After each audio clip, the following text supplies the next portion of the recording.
Okay, ಜಿಮ್ಗೆ ಹೋಗಿ 1.5 ತಿಂಗಳಾಗಿದೆ. So ಸ್ವಲ್ಪ lazy ಆಗಿಬಿಟ್ಟಿದೆ. ಇವತ್ತಿಂದ ರೆಗ್ಯುಲರಾಗಿ ಹೋಗಬೇಕು ಅಂದ್ಕೊಂಡಿದ್ದೀನಿ. So that's why let's get ready for gym. Already ನಾನು ಔಟ್ಫಿಟ್ ಹಾಕ್ಕೊಂಡಿದ್ದೀನಿ. T shirt with gym pant ಹಾಕ್ಕೊಂಡಿದ್ದೀನಿ.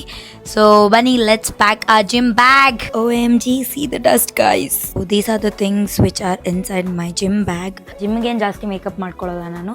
ಸೊ ಒಂದು ಮಾಯ್ಶ್ಚರೈಸರ್ ಆ್ಯಂಡ್ ಲಿಪ್ ಬಾಮ್ ಅಷ್ಟೇ. Anyhow I know I'll sweat, so that's why.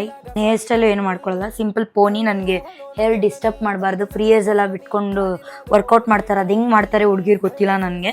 Jacket check ಆಗಿದೆ. ಸೊ ಬನ್ನಿ coffee ಕುಡಿಯೋಣ. ನಾನು ನಮ್ಮ ಮನೇಲಿ ಆಂಟಿಗೆ ಹೇಳ್ತಾ ಇದ್ದೆ, ಆಂಟಿ ಬ್ಲ್ಯಾಕ್ ಕಾಫಿ ಮಾಡ್ಕೋಬೇಕು, ಇವಾಗ ಟೈಮ್ ಆಯಿತು ಜಿಮ್ಗೆ ಅಂತ ಹೇಳಿ. ನೋಡಿದ್ರೆ ನಾನು ರೆಡಿಯಾಗಿ ಬರೋ ಅಷ್ಟರಲ್ಲಿ ಆಂಟಿ ರೆಡಿನೇ ಮಾಡ್ಕೊಂಬಂದಿದ್ದಾರೆ. ಬನ್ನಿ ನೋಡೋಣ. ಬ್ಲ್ಯಾಕ್ ಕಾಫಿ, ಹಾಲಿಲ್ಲ, ಸಕ್ಕರೆ ಇಲ್ಲ. ಚಿಯರ್ಸ್ ಗೈಸ್ ಕಾಫಿಗೆ. ಚಿಂದಿ ಉಡಾಯಿಸೋದೆ. All set guys, let's go.